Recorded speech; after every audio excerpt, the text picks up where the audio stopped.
অন্তর্বর্তীকালীন সরকার গুম খুন কমিশন করেছেন, আন্তর্জাতিক অপরাধ ট্রাইব্যুনাল এই ধরনের অপরাধ কগনিজেন্সে নিয়ে বিচার কার্য পরিচালনা করছে।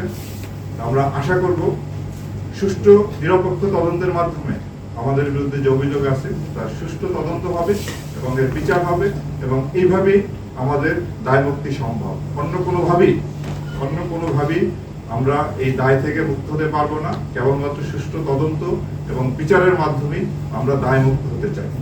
আপনার যত ধরনের অভিযোগ আছে, আপনার গুমের বিষয়, খুনের বিষয়, আয়নাঘর বিষয়, এটা গুম খুন কমিশন এটা তদন্ত করতেছে। আমরা তাদেরকে সার্বিকভাবে সেই তদন্তে সহায়তা করছি এবং আমরা আশা করব এই তদন্তের ফলাফলের ভিত্তিতে একটা আইনগত ব্যবস্থা নেওয়া হবে।